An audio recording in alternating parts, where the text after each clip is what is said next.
You're listening to Shields Up, a Star Trek podcast from More Trek Media. Hello, welcome to Shields Up, a Star Trek podcast. My name's Chris, and with me as always is Nev. Hiya. Today we are talking about Star Trek Next Generation, Season 1, Episode 25, Conspiracy. How you doing today, Nev? I'm doing really good. I haven't really thought about what I'm going to say. Yeah, I'm doing good. This was an interesting episode, wasn't it? This episode is great. Yeah. You don't like it? Do you know what? This was my pick, Mm-hmm. and I picked it because I thought, well, who doesn't love a good conspiracy story? That, and of course, the thumbnail on it was the goriest thing I've ever seen in Star Trek, and I thought, well, you can't really go wrong with this. Yeah, it's a good bit of sci-fi horror, like an exploding head. Yeah. It's like, what is that? That's not Star Trek. And you're right, this episode isn't typical Star Trek. No, it's certainly not. I mean, perhaps the story is, but the ending with, the exploding body is certainly not anything we've seen in Star Trek up to that point. Certainly nothing I've seen. It had so much promise, but I'm going to be honest, I wasn't struck on it. There's plenty of reasons why I don't like this episode. I do think it had great potential, but I think the execution just didn't work for me. Okay. No, I think this episode is great. I like the conspiracy stuff. Some of the scenes are a bit odd in there. Some of the special effects are just downright terrible. The little purple parasite things. The good old stop motion. Yeah, it looks like a really bad Aardman cartoon, doesn't it? That's very generous of you. Yeah. Why is it a bad one? The special effects, all of them, are awful. I'm sorry, I'm just laughing too much thinking about it. Yeah, the special effects are awful. It's like something that I would have watched in the 80s as a kid. I think even maybe, Bert, where's my dinner? Yeah, that is. Even the trapdoor was better animated than that. Yeah, well, I'd like to think it was more of a budgetary concern and they got in what they could to relay the story that they could, but it does look terrible. Yes, compared to the rest of it. Like how we know how the starship is with the controls and everything, and those little things are terrible. But I like to overlook that for the overall story. Once you get past that, yes, there is the potential for a good story. However, I think the execution on the story just wasn't there for me either. However, the one thing that I will compliment this episode for is the music, or the use of the music. I think it does a really good job of setting up the tension at the right time. The cues are hit just right on it, and I do like the way that it builds up the atmosphere, particularly when, for example, Quinn is on board the Enterprise, and we, the viewer, know that something's going on because he's got that little buddy in a box with him, and we know that Picard and Riker don't know this, but they suspect something is up.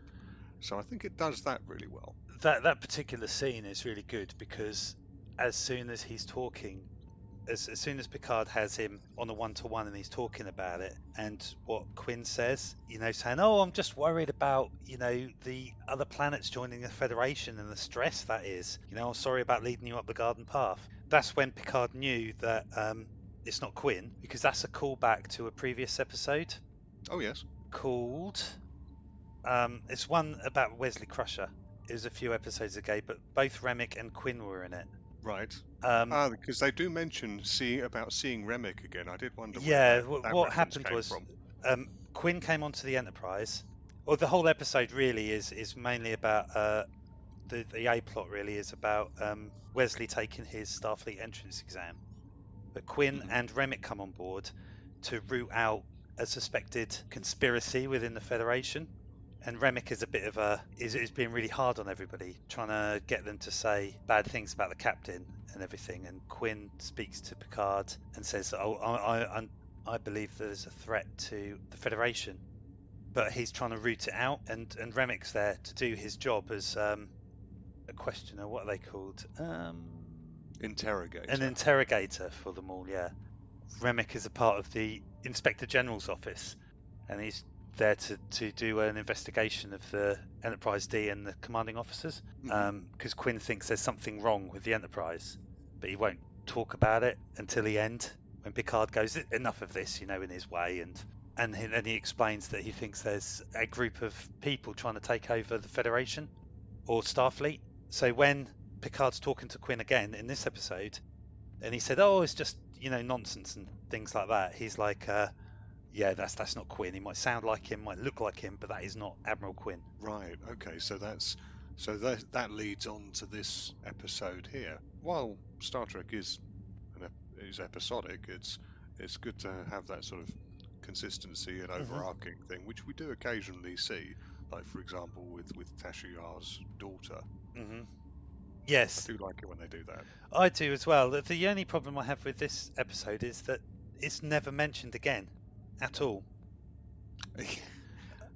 Um, That's the thing. I had to do a bit of reading on this because there's this signal that goes out to an unexplored portion of the galaxy, and apparently this was supposed to be tied into the Borg somehow later on. yeah, Uh, but so that's I forgot what I was going to say. Sorry, I was. but yeah, that was totally dropped because it was before Q who, um, where he just teleports them into the brings them to the was it the Delta Quadrant where the Borg are from? Yeah, that's a bit of a quicker way of doing it, isn't it? Mm. But like there was something about these parasite things being like an advanced vanguard of the Borg before the Borg became realized as the Borg, I think, Hmm. and so it was Yes, I totally think that was it. dropped. Which is a real shame because it would have been great to have more of a conspiracy thing within the Federation and within Starfleet, and it popping up every now and again. Yeah. I know Gene Roddenberry didn't like um, the idea of the Federation being anything but a utopia because the parasites were added into the story after the first thing because it was supposed to be a group within Starfleet and the Federation trying to wrest control of it. Hmm. And he's like, no, I don't like that idea. So then the parasites are brought in, and the previous episode, Coming of Age, with Quinn and Remick in, is a good setup for this. And this would have, I think, probably would have been made into a good sort of subplot which popped up throughout the series. Yeah, I think it would have been a good ongoing storyline. I'd like to have seen them develop it more and develop it Mm. in a better way I than mean, they did during this episode. there are some books, but which has them in again, but we're not really talking too much about them. Just going back to what you said about Gene Roddenberry's Utopia, Mm-hmm. right? So there's no capitalism in the Federation. No. At least that's what we're told. No Mm-hmm. one gets paid money and stuff. But there is something that again goes against what Gene Roddenberry says here, because they go to Ditalix B, Mm. and on this planet is the Ditalix Mining Company. Yeah. Yeah. So that there are examples of capitalism Mm-hmm. in Star Trek. For example, you've got the Ferengi on Deep Space Nine, Yes. Yeah. who do that, and so Starfleet, if it's not capitalist itself, it at least has to adapt to the idea that other organizations, be they species or whatever, do endorse capitalism, and in fact I think it's a natural human trait. I do this for you and then you pay me this, or I do this service for you and then you give me another service back. Either one way or the other, it's a fairly natural thing. And of course, having the Ditalix Mining Company, I think that speaks for itself, because they're Ditalix Mining Company working for the Federation, or working on behalf of the Federation, is what they say. Yeah, doing mining the ores and stuff off those planets for the Federation. So, there has to be some sort of economy there, because even in the first episode, Encounter at Farpoint, Crusher is looking at the bolts of fabric, and then she purchases them, doesn't she? She goes, "I'll have them sent up to the Enterprise." So she's had to pay for it somehow. I was wondering if it was more like every citizen of the Federation, their basic needs are met to a reasonable standard. So if you didn't want to work, you didn't have to. You get your replicator rations, you have housing, you've got medical care, which is all covered by the Federation. But if you want a spaceship, you're going to have get a job to buy one. Because I mean, there's people out there who are who run cargo ships. There was an episode in this series where they come across a cargo ship in trouble. So there's got to be some sort of economy there, because nobody's going to do that out of altruism, are they? You're not going to be stuck on a crappy barge basically in the middle of nowhere, ferrying between different planets just for the fun of it. No, and there's other examples as well. I mean, we go back to one of our previous episodes, the Wrath of Khan. We talk about the Kobayashi Maru, and the ship that they're trying to rescue in the neutral zone is a neutronic fuel carrier, which doesn't have a Federation prefix. There you go. Then clearly, that must be, well, not necessarily must be, but I would suspect that would be portrayed as a private vessel. Yeah, they've got to be there, haven't they? Yes. So there we go. Right. That's one thing off my chest. Yeah, that's right. Yeah. And if anybody has any more comments about Federation economy, if anyone else has any, I had a joke. It's gone. And welcome to our TED Talk on universal basic income. Please don't. We hope the Americans don't mind it too much. No. That's damn socialism. Socialists. There's a couple of things I wanted to talk about with Data, for example. I think what we'll have to do is talk about the conspiracy from as we learn it through the episode. But then there's other bits in there which we can just talk about off the cuff, because they aren't really part of the conspiracy or part of the plot, the main plot. The cold open is pretty funny, where you hear the end of the joke from LaForge as he's still currently the pilot, and then Data just overanalyzes it and then does that really fake laugh and then just stops and turns back to his station. I think that's funny as anything. And then they go into the ocean planet of Pacifica, which is really well thought out. I don't know how they got the inspiration for that planet name. Yeah, it's really novel. I must have taken them ages. It must have done, yes. And then Deanna says, "Oh, have you ever taken a swim or have you ever swam in moonlight?" And Data goes, "You can swim in moonlight?" And then there's a really funny joke here where they go, "Worf, do you enjoy swimming?" And he says, "Swimming is too much like bathing," which I think is really funny, because it's the disgust in his voice and on his face when he says it. It's quite funny. Yeah, I'm not so sure I was liking that one. I was just thinking, oh, that's aged well. Yeah, I know. It's just cheap, isn't it? But what I want to speak about is how Data says he doesn't have any emotions, but in this one, he's more emotionally thinks he is as well, and more so because he displays pride and embarrassment in this episode. Yeah, there's some great Data moments in this episode, aren't there? You're going to talk about pride and embarrassment. Yes. Go ahead. Talk to me about it. Talk to you about it. When Picard comes up to Data after Picard's meeting with Walker, he goes up to Data and says, "I have a task for you which would be suited to your particular talents." And the look on his face is like, "Ooh, I'm great, me." You know, Yeah, it's like he pride. does. It's because if he was emotionless, he would just be like, "Yes, Captain," wouldn't he? But he shows he's like, "Oh, you think I'm really good at something? That's a prideful thing." And the embarrassment one is, like he used to use multiple synonyms to describe something. Yes. And he brings up the information on Ditalis B for Riker, and he says like, oh, it's a ball of rock, a pile of mud, or whatever, and he's cut off by Riker saying, yeah, thanks very much. And then later on, when he's scanning all the documents, and he realizes he's talking to himself. He actually looked quite pleased with himself at that point. There you go, yeah. And then he's explaining to the computer, and then the computer cuts him off and says, yeah, thanks, I got it. Pretty much. And then he's going, okay, continue with previous request, and he sort of turns around looking embarrassed. And if he shows a lot more emotion in this episode than he does in later ones. Yeah, and I would have thought by we're on episode 24 by now. Yeah, 20.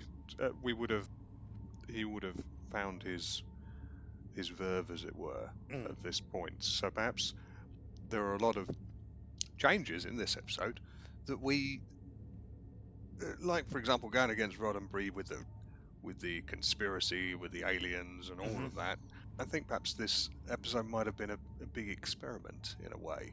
Yeah, because there was some people who were like, don't like it. This isn't Star Trek, but they were overwritten by, I think, Berman and those guys, because they really liked the script, and like them, I really like the concept of this episode.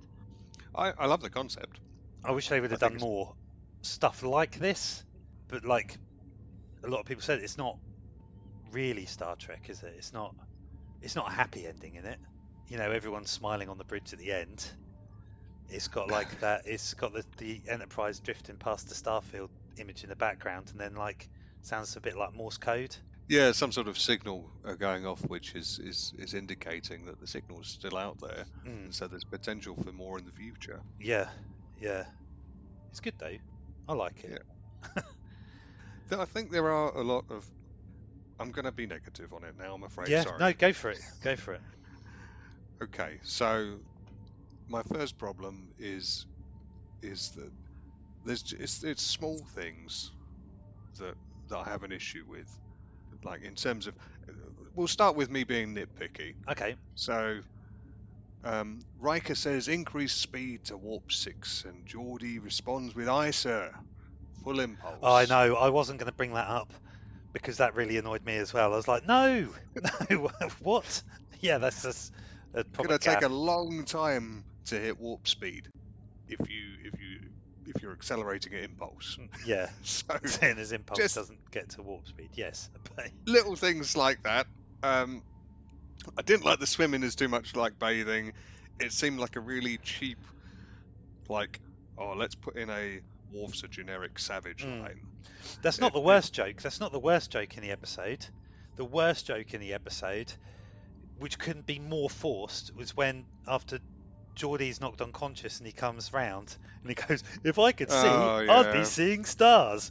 Like, yeah, I've got that written down here as well. That's just, oh, come on. I mean, like, I tell bad jokes, like famous for it, but even I wouldn't say that because that's just too bad. That's a pretty awful joke because he can see, in a manner of speaking. There's other things like, we're looking at the beginning of the episode here. So, where was I going with this? Yeah, there's some unanswered things as well. So, for example, you got Walker on his futuristic 4:3 ratio screen where he's talking to Picard. Yeah. So we're all going to be using 4:3 ratio screens in the future. Yeah, widescreen is going to go out of fashion. Yeah, I don't see the point of it really, to be honest with you.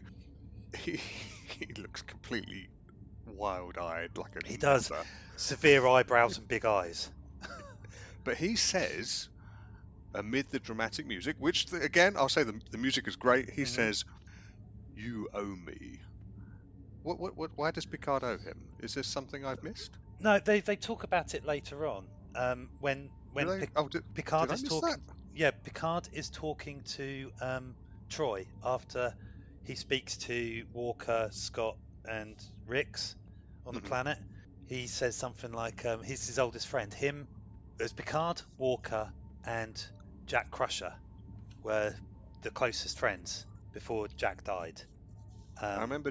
I remember him mentioning about Jack Crusher. Yeah. Yeah, so he's like, yeah, they're just supposed to be like really old friends who trust each other. He says All to, right. like, So was it? Was he a wingman in that salubrious bar they went to? Then was that? Is that why he I mentioned? think so, yeah, Oh, yeah, right. Okay. yeah. He introduced Walker introduced Jack to Beverly. Right. Okay. Yeah, Okay. So. because they mention that on the planet, doesn't they? He goes, oh, like you introduced Jack to Beverly, and he says, I didn't know Beverly then. And he said, no, that was my brother. And Picard goes, you don't have a brother, you have two sisters, Oh Marjorie yes. and Donatella, or whatever their names are. But Yeah. I think it's supposed to, that whole thing, that whole meeting, and what he's saying We. is that they're supposed to be he's supposed to be calling on the trust of Walker from Mhm. Picard to believe what he's saying. Okay. Okay.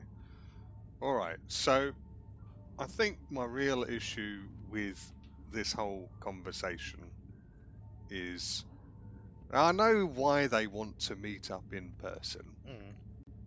because they want to go and infect them with, badly animated trapdoor Yeah, creatures. So, and I know why. I know that that's the reason for that. And for anyone who doesn't know, Trapdoor was an animated stop motion program from the 1980s that was absolutely amazing. You should look it up. So anytime I reference that or Bert, that's what I'm there are talking about. episodes on YouTube, so they're easy to get hold of. Yeah, I've watched them. So, Of course you have. um, I think all of this could have been done over the, as Picard rightly mentions, the secure subspace channel. Mhm. A lot of this could have been done then. There's no reason for him to meet up with these three guys on the planet if they're not planning to infect him then. They No, could all have been done, but just Walker at a wasn't. distance. But Walker wasn't one of them. No, he wasn't. No, Neither was Rix. but it was what's her name? Uh, Tryla. Twyla Scott. Yeah, Tryla Scott. Yes, she was. But I don't see any point in that. That could have been handled over video call. yeah, Um, and I get it makes it more dramatic, and it was a nice dramatic setting. The car beams down. There's all the red lighting. You've got that great music building up the tension. That makes it more interesting in terms of a story, yeah. but in terms of practicalities, they could have just done it all in a phone call. The, Like the, a Zoom call. They could have had all four of them on the screen. that's very true because it's code 47. The computer helpfully reminds us that no records are being kept. Nobody can listen in on this conversation. It's not recorded anywhere. Nobody knows it's happening. Yeah, and Deanna Troy does a bit of exposition, a Troy Thankfully, so we know. exposition, if you will. you Yeah, know, Code 47, Captain's Eyes Only, which is helpful, of yeah, course. yeah. It just seems really really awkward, but that part of the story could have just been done in a Zoom call. Hmm. But there you go. That's my little tuppence on that. A little tuppence on that. That's all right. I like how Picard is always very reserved in his thinking. He doesn't ever believe anything on face value, no matter what he tells them. Because somebody says, who I can't remember if it's Rix or Scott says he doesn't believe us. He goes, "There's nothing to believe. You're just giving me vague questions about unusual orders and weird occurrences, which there's no proof of anything." Yeah, and this is the Picard we love here. Hmm. The rational minded Hmm. captain who again won't, like you said, won't take things at face value, who will want to ensure that he has all the facts in front of him before Hmm. he comes to a decision. Mm. And so that's obviously one of the big appeals about him. Yeah, because Walker thinks that his senior, his XO and his doctor have been compromised by whatever it is, because nobody knows, or they say they don't know what it is. Yeah, and so that whole exchange, and with Picard sort of losing his cool a little bit towards the end, that really shows the Picard that we love. Mm-hmm. Yeah, and then right after then he's talking to Troy, isn't he? And Troy says perhaps Picard should be wary of blind trust. Just to put a little bit into perspective, but because Picard, being the person who he is that he can't let it lie. Somebody's told him something, I need to find out. Yes. Regardless of who it is. If it was somebody come to him, I think he would probably be the same. If somebody come to him with these vague notions, he would still look into it because he'd want to know. He's an inquisitive person. But because it's Walker, one of his oldest friends, has said it, he's more inclined to look at it. There is all this secrecy and stuff about it. The Code 47 message, the meeting in person, the delaying of the trip to Pacifica, and then of course Walker says, "Oh, by the way, Picard, say hello to Beverly for me." Yeah. Which just goes completely against everything he said. Yeah, it does, doesn't it? Because Walker thinks at the moment that the Enterprise is fine because it's been away from Earth for so long, and there's not much communication anymore with Starfleet Command, as is what Walker says. So, and Picard says, we don't really speak to them a lot because of their mission, which is to explore outside of the Federation or the very edges of the Federation. So Walker believing that Picard is untouched is probably a good shout by Walker because the Enterprise has been so far out and hasn't really seen anybody else. Yeah, well, he knows Picard himself, and he knows the right questions to ask as well. Yes. Because obviously, as Rick says, one of the symptoms of this is loss of memory. Yeah. And so, since they're personal friends, and obviously have come up through the Federation together, then he knows the right questions to ask to ascertain whether or not Picard is the right person. Which leads me on to another point. Okay. Why is he asking all these questions? Why is he saying, when did Richard introduce you to Beverly or whatever? Was it Richard? I don't know. Anyway. It was Jack, wasn't it? Jack Crusher. Jack Crusher. That'd be embarrassing if it was wrong. It wouldn't be Richard Crusher because that would just be really awkward. Oh, look, hey, it's Dick Crusher. Yes. Dick Crusher. I've known some girls who could. I was going to say that's probably a better name for Beverly, isn't it? Yeah. God's sake.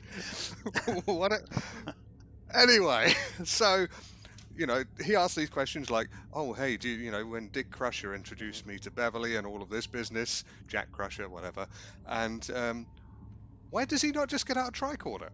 Yeah. Because it would be more dramatic if he doesn't. I know. Well, that's the whole thing. Like, later on, Beverly's got Quinn on a medical bed. Exactly. She doesn't even know it's there until she sees like the little purple penis sticking out the back of the neck. Yeah. What's that all about? Yeah, I'll have to do a full body scan. Oh, what's this? It's a bit naff. You're right, but maybe they can't be scanned by a tricorder. Maybe again, that's it. I know it will just take away the dramatic tension and stuff with him just going, and then suddenly just seeing, oh, there's a funny thing wrapped around the top vertebrae of your spine. Yeah, right. Shoot him. Yeah. So, all right. Moving along from Dick Crusher. From Dick Crusher. That's his name from now on. You know that. It just, honestly, I don't know why I thought his name was Richard. But as soon as I said it and went Richard Crusher, I went, oh no, that's a terrible name. What I don't understand is why the Horatio was suddenly destroyed after that meeting. Is it because of the overall plan by the parasites?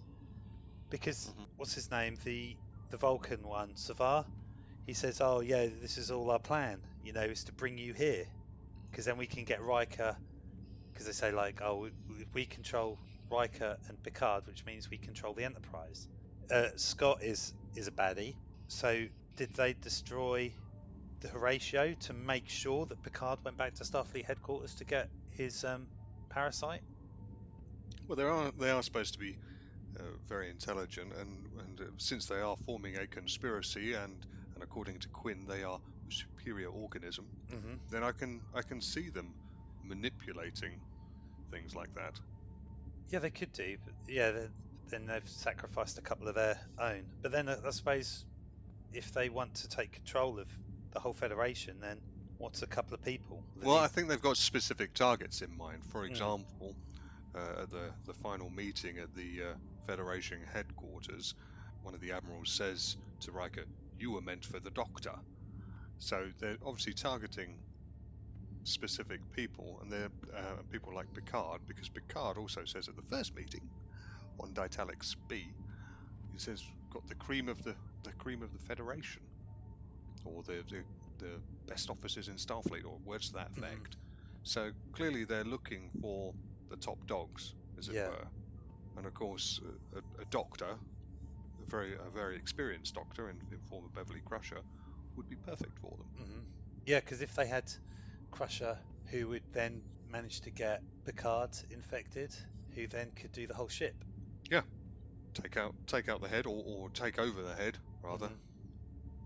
And people aren't just going to defy him. They might find him a little bit odd, but he's still the captain.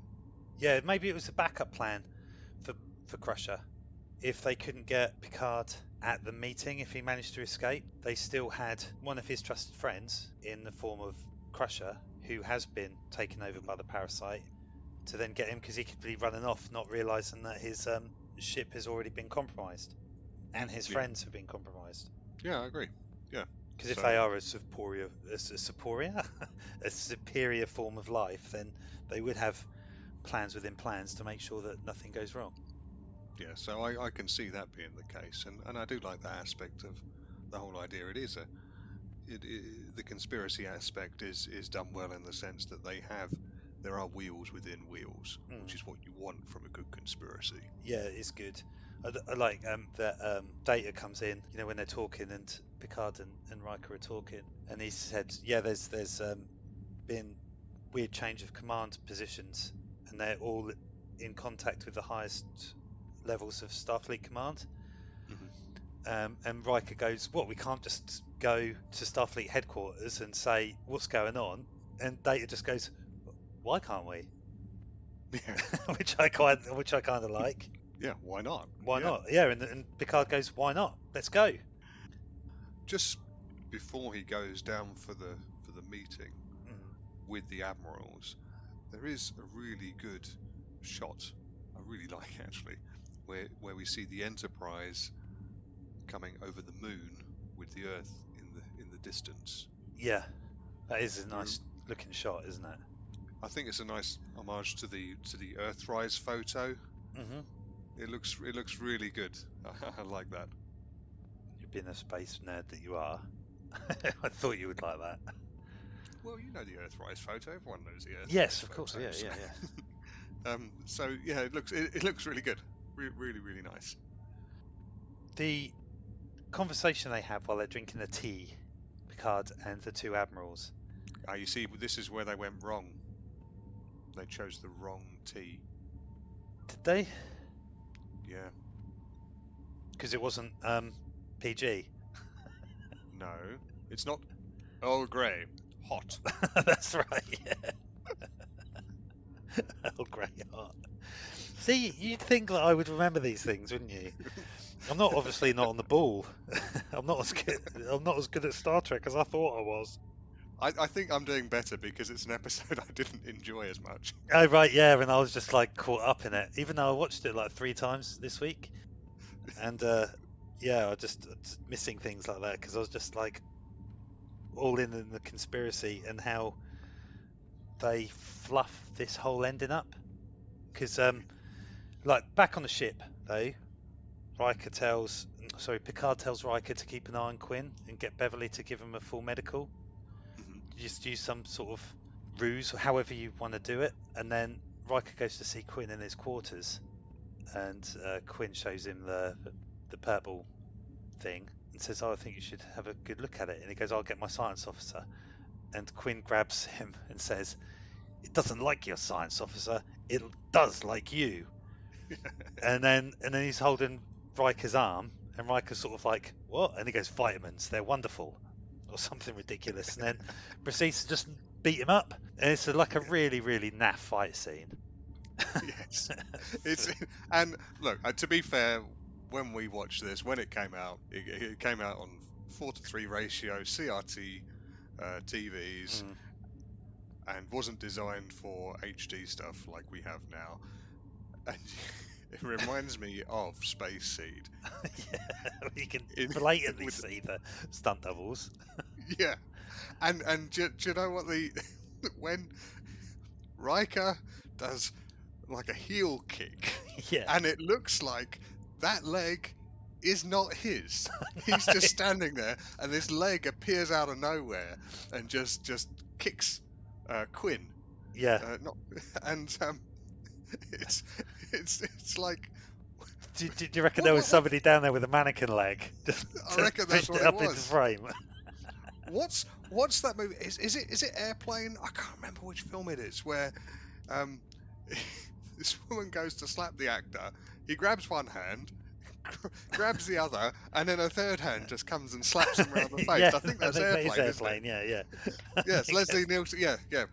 It feels like that. Yeah, but it is a bit naff, isn't it?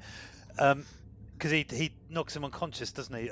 But just before then, Riker calls for backup, and Worf comes running because he's a security officer. Yes. But why is Geordie there? I know. Because I thought he was a pilot, not in security, but whatever. And then He's a man of many talents. man of many talents, and he's just taken out instantly. And then Worf puts Riker down gently, doesn't he, and does the whole thing. And he's not very intimidating, I don't think, with his short hair. He gets more intimidating when he's got long hair. But Quinn just takes him down straight away with one punch. And I was thinking, but a Klingon is like super strong. But then I thought, like, oh, is he just playing with Riker because he's gonna give the parasite to Riker now, so he's just knocking him unconscious, playing with him. Whereas to Worf, he's like, you're just in my way, and I'm gonna kill you. It's explained a bit later, actually, where Beverly says that the parasite hooks into the adrenal gland. And makes them super strong. Exactly. So it sort of unlocks the limits, as it were. So that's explained away by that. My problem with Worf here at the time is he's got the facial expression to be aggressive. It's just his body doesn't match. No, he doesn't. He doesn't have an aggressive stance or anything like you do see in other episodes in the future. Going back to Geordie LaForge, who is one of my favourite characters in TNG, and I'm really glad that he got down to engineering, and they gave him more of the role that was more central to the story rather than substitute helmsman, substitute security guard. Yeah. Although he does, to be fair, he does do a good sort of flying through plywood doors quite well. He does, doesn't he? Yeah. I discovered a podcast recently. Oh yeah. Called LeVar Burton Reads. Oh yeah, he used to do Reading Rainbow. He's like beloved by everybody for reading stories and getting people to read more. It's like I don't know what's Reading Rainbow. It was a TV show where he got people to read. Really? Oh, okay.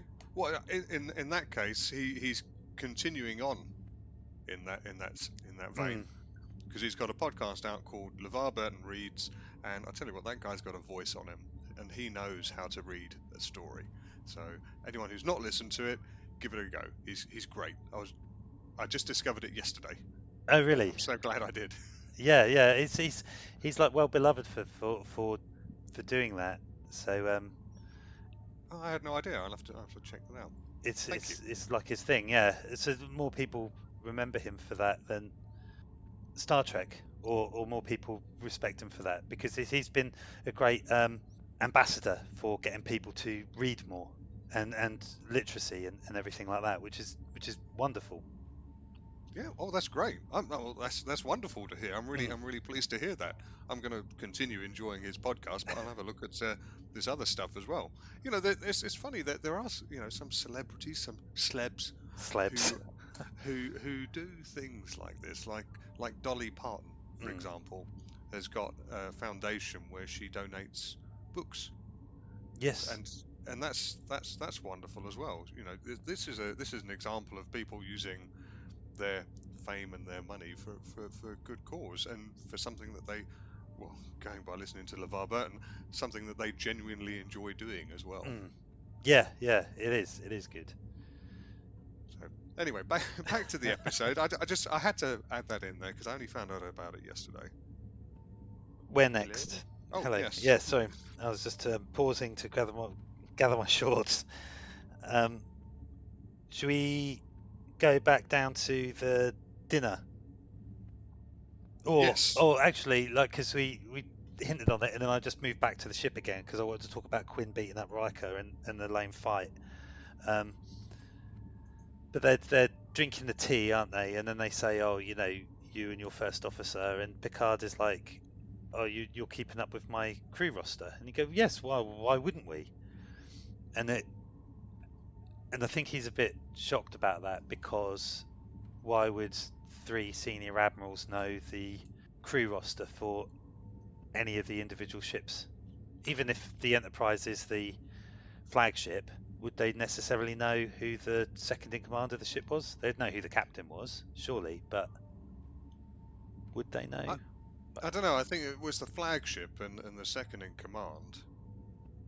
I think they'd know who the second in Mm, command was. The sort of the key positions. I'd have thought they'd know who, say, who Riker is. Um, People like the Beverly Crusher and the mhm. Doctor, Yeah, the chief consider. engineer, Yeah, whoever the chief engineer is at this point. oh, well, one of three. I think there's been three different ones during that time. But I think there's like something about Riker. There was an earlier episode. You know, when he was younger, he was with that captain on that other ship. They were doing the metaphasic cloaking device or something. You know, it was where the ship was. There's that episode where the ship was stuck in the asteroid and the Romulans were after it and everything, and it was a breach of the Romulan Federation Accord that the Federation weren't allowed to research cloaking technologies. I want to say the Alderaan Accord, but I know that's the wrong planet, But wrong universe. It's something like that. yeah, and Riker was an ensign on that ship with the captain, and then like 10 years later, if that, he is a commander. So if he's advanced that far and that in that short amount of time, I was listening to another podcast that talks about Star Trek, and they were saying the same thing. It's like he's super quick of how quickly he's become commander. So senior admirals would have an eye on his career. Yeah, I'd have thought so. I think the only thing that could have improved his meteoric rise would have been a beard. Yes, thankfully, in about 5 months, he's got a magnificent one. He does. Yeah. Yes.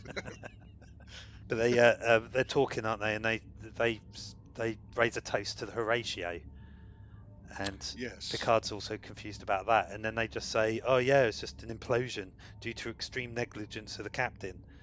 And I imagine Walker Keel was a quite a respected captain within Yeah. Starfleet, and it's a Well, weird I thing mean, for them to say that is negligence. it was very casual. There was a very quick assessment as well and Mm, conclusion on that investigation. But also, again, we'll go back to that first meeting between Rix and Tryler and Picard, Tryler Scott mm, and Picard, when he talks about them being the best Starfleet has to offer, mm. and if he knows that, then surely these admirals know that, and so they can't just dismiss Walker as being negligence, or at least if they were who they said they were, they wouldn't. Which leads to Picard's suspicion being raised even further. Yeah, exactly. That was very William Shatner-esque. A little bit, yeah. I think you're taking my you're taking my job here. I am stealing your thunder. You're allowed with that impression. You're allowed. So the meal itself looks nice, lots of protein. Yeah, I can imagine, in the future when we've actually destroyed the planet totally, we're going to have to be living on stuff like this. Raise your hand if you want more seconds. Yeah, that was ridiculous. This whole dinner is ridiculous. It's stupid. And he has this wicked grin on his face. Yeah. His eyebrows arc and everything. Yeah. It's like, he's not 5. Yeah, raise your hand if you want seconds. It's ridiculous. So he and then Riker comes Rikering, doesn't he? Is this a new verb? Yeah, he's Rikering. He comes in, and this bit is silly, where Aaron goes up to Riker and then checks the back of his head to find out the little purple penis thing is there, and he goes, "You were meant for the Doctor," and he goes, "Well, Riker walked in on us, and it had to be done." And they're like, "All right." Because we haven't put much thought into this plan, of course. No, that's right. I mean, like, they're adapting to the thing, so they think they've got Riker, and then he just starts opening fire, doesn't he? I think it's great. It's just Riker's response is, "Oh, kill everyone." And again, this is another thing, another issue I have. Who's the first person he shoots at? The security officer who's eating. Exactly. Yeah. Not one of the the head guys. No, I'm just going to pop off this little random dude. Yeah, who is also eating the worms though, so he's also infected. But he's but the security guy is the one who's armed. Oh, fair point. Yes. Okay. So he goes for he goes straight away for what he perceives as the biggest threat. There's this armed guard there, but he doesn't realise that Scott's got a weapon.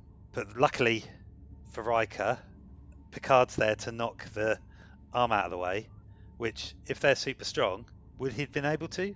Because she would have been, I was just thinking, like, if they're super strong, they've suddenly gone, "Oh, he's not one of us, he's a threat." She'd be, like, totally heightened senses and whatnot, standing next to Picard, going, "Oh, I'm going to shoot him, he might knock my arm away."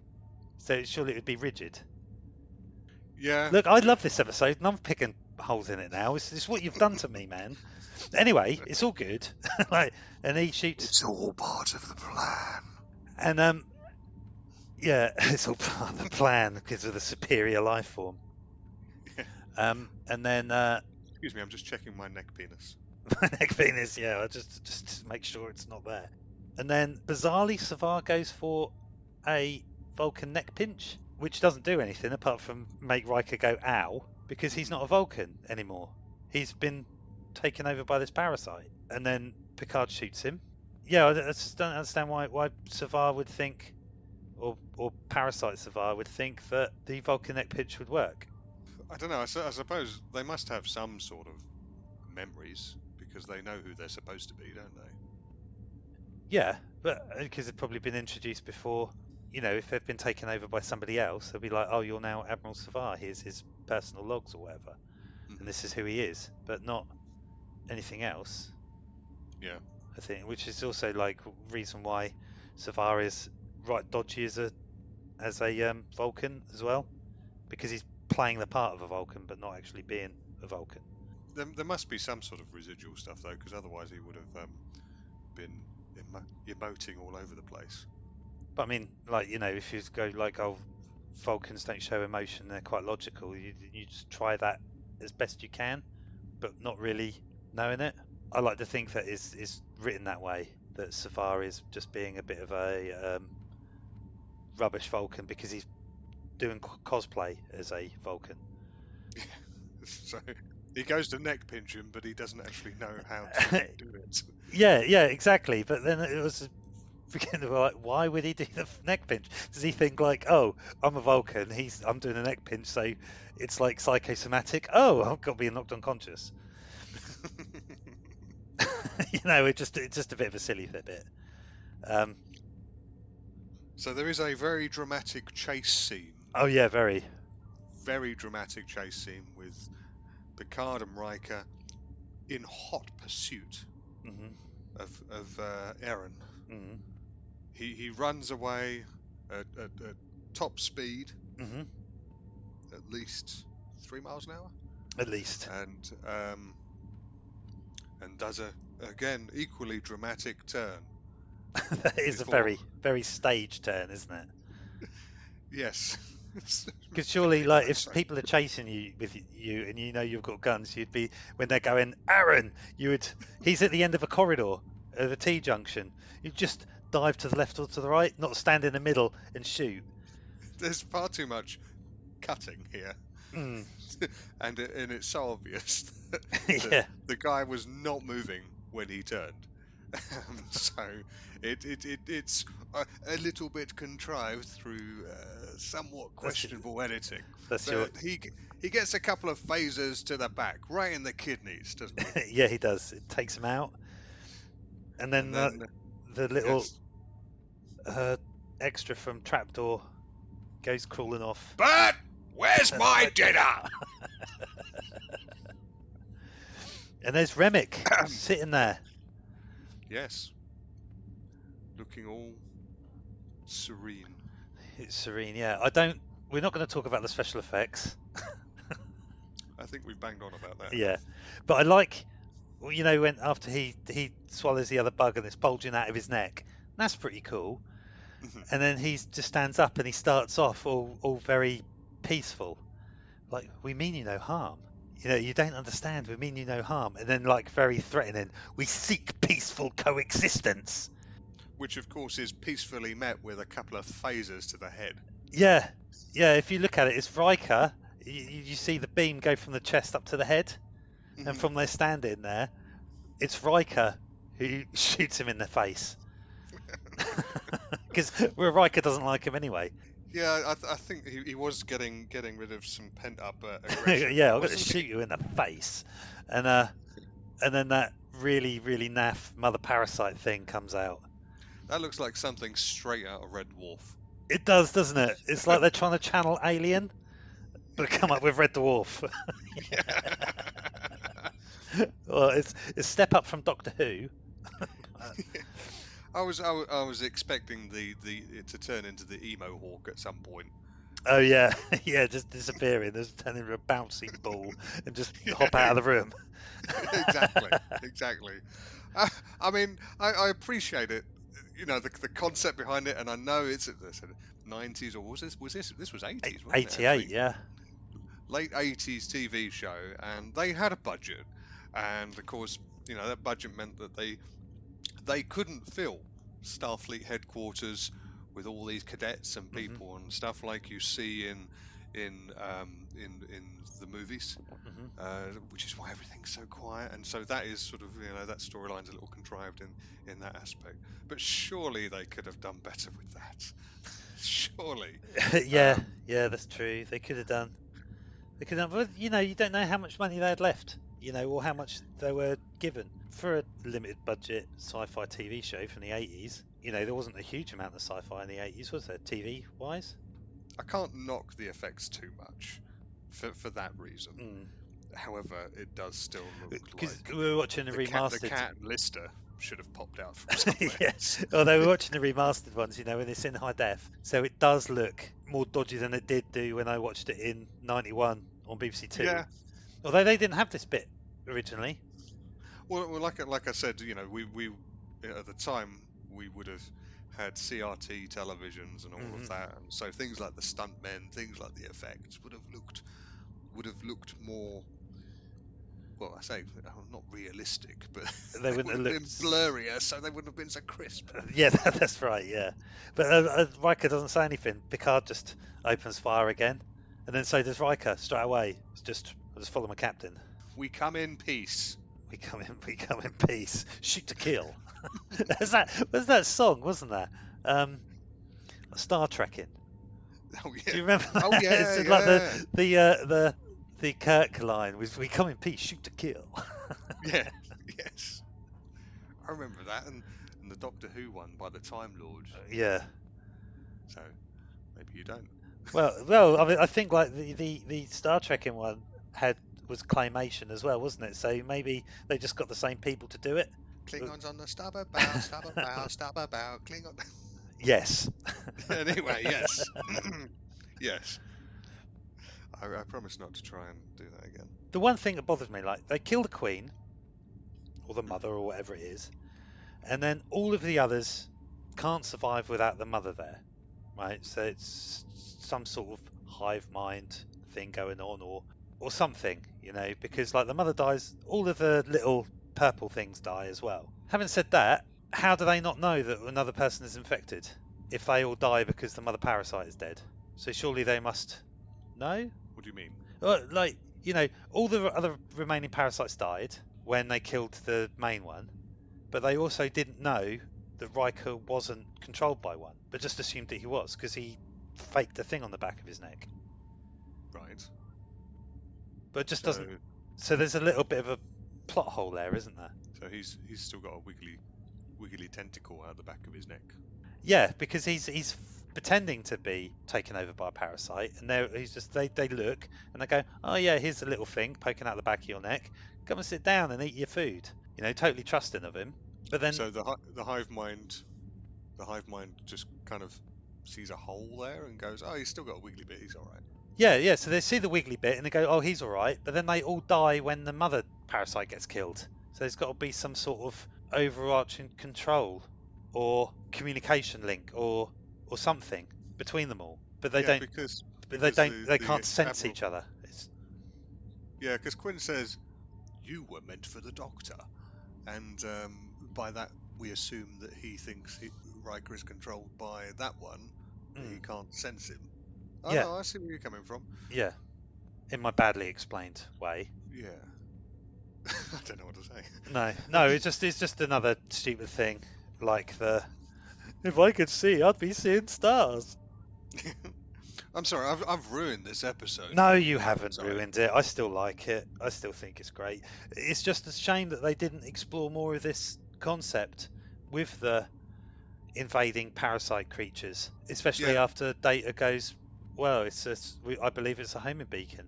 They laid the thread there to be picked up later. I think that in terms of the Borg, they couldn't replace what the Borg became, but they would have been an interesting thing to explore nonetheless. Yeah, because I mean, like they've done things with races coming in and taking over. Like you had the Borg come in violently assimilating, and then you had the Dominion, with the changelings taking over people and whatnot. So it's not as if it was something that they weren't interested in doing within Star Trek. Or maybe it wasn't at the time that they were interested in doing with Star Trek, especially seeing as this episode is different from most other Star Trek episodes, especially in this season, apart from, where Tasha Yar just gets killed just for no reason. Yes. Like just out of the blue. Just, oh, what the heck? That's like. Yeah, I think the whole episode was a pretty neat experiment for a fair few concepts. I do think that the execution was not there. Now I'm not saying that Next Gen is perfect by any stretch of the imagination, but I think there are things that could have been handled a lot better. We've got the example of Data showing all manner of emotions during this episode. There's various sort of plot holes. There's Riker's third leg, which we don't get to talk about often enough, to be honest. No. But there's his leg that just sort of appears out of nowhere, and then there's plot holes in most episodes, I'm fairly sure, but I think generally speaking TNG handles it better. But it was good to see something that was a bit more out there, something that doesn't necessarily fit in with the norm, and I think that's a healthy thing to have, because then you get to sort of test audience reaction a bit without ruining the rest of the series. That's a good point. That's a very good point. However, I love this episode because I like conspiracy theory stuff, and I think they did it really well. Because I think I might be projecting my thoughts onto some of the bad acting. Like was talking about Savar and whatnot, cosplaying as a Vulcan. I like those things, and the beginning where Scott is there, involved with Walker and Rix to lure the Enterprise back to Earth, and the whole point of so it's the conspiracy where he goes to meet Walker and then Scott and Rix and they're all okay, and then the Horatio being destroyed, which makes Picard take the Enterprise back to Earth because that's what Remick wants, because Remick is the one in control. Yeah, he's the mummy. He's the mummy. Yeah, and it's just a real shame that they didn't explore more of this threat to the internal runnings of Starfleet and the Federation. So overall, Chris, what were your thoughts on this episode? Sum up the good, the bad. How do you feel? I love this episode. I do. I think it's great. The bad in it is the special effects, but I can overlook that because it's a TV show from the 80s. If I didn't like special effects, I wouldn't watch Knight Rider. Or if I didn't like rubbish special effects, I wouldn't watch Knight Rider. But I can overlook that. But I like it. I like it a lot. I like the bit at the beginning where they're luring Picard in, and the subtlety that these parasites are trying to take over. Where Data says they're moving command officers around, who are in contact with the highest levels of Starfleet. So they control massive areas, sectors, before they take everybody over, or as many people as they can do. The pure superiority complex that they have when they're just talking to Picard, when they're having the aperitifs, and they're saying, "Oh, implosion due to extreme negligence." It doesn't matter. And the fact that they think they're holding all the cards when they're eating dinner, like Picard can't escape, even though he's got a comm badge, and just go Picard to it, Enterprise emergency beam out, whatever. Yeah, it's just a shame that they never carried this on. So my thoughts, I think I've made my thoughts fairly clear through our chat here. I do really like it in principle, and I do agree with you. The idea was explored later on in TNG and in DS9 and so on.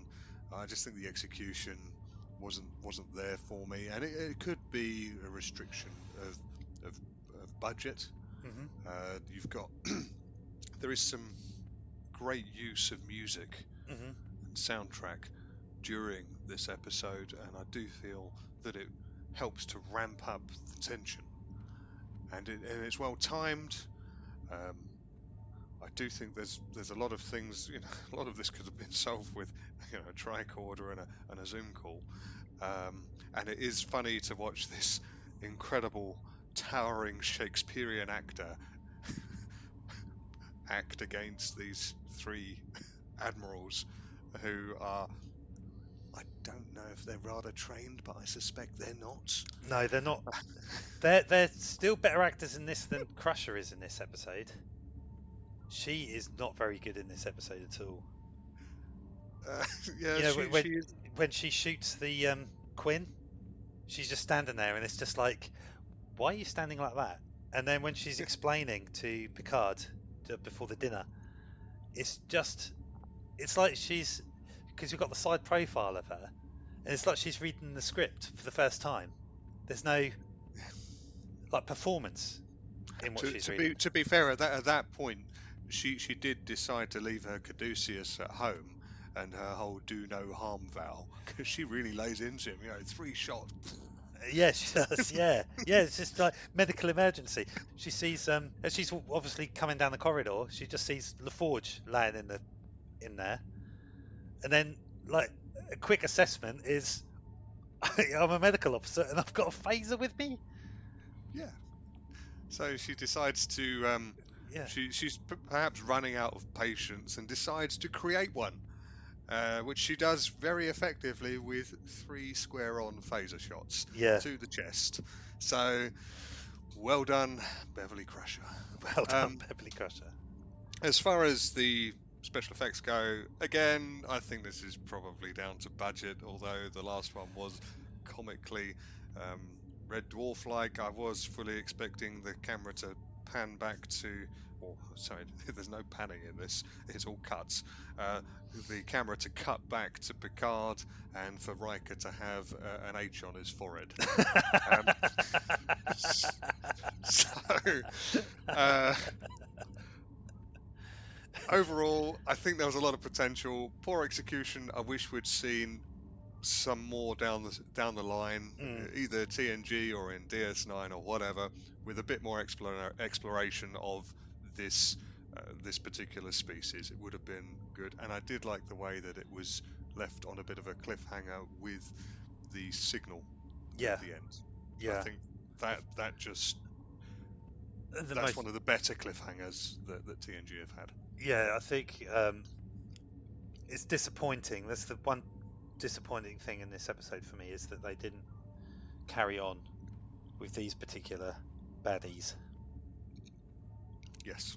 I like them. Bad acting aside from several of the cast. Okay, so I think that about wraps it up for today. This was my pick, I fully confess. I did not like my own pick. Well, you're talking rubbish, man. This is a good episode. Let's move on. Chris, what are we covering next time on the Shields Up podcast? We're going to do Season 5, Episode 2, Darmok. Have you seen this one? It's a bit of tumbleweed moment there. Okay. No, I've not seen this. Not seen this particular episode. Although I'm intrigued, and surely it must be better than my pick this week. Oh, I don't know. This has got some good ones. Stop saying it's bad. I think we're going to have to agree to disagree on this. Yeah, right. Okay. You're probably not going to like this one either. But if you haven't seen it, it's Picard is captured and trapped on a planet with an alien captain who speaks a metaphorical language incompatible with the universal translator. They must learn to communicate with each other before a deadly planetary beast overwhelms them. Oh God, this sounds a bit cerebral. All right. Thank you for listening to Shields Up podcast. You can catch us on Facebook, on Twitter, and on our YouTube channel. We will speak to you next time. Thank you. Goodbye. Goodbye. You're listening to Shields Up, a Star Trek podcast from More Trek Media.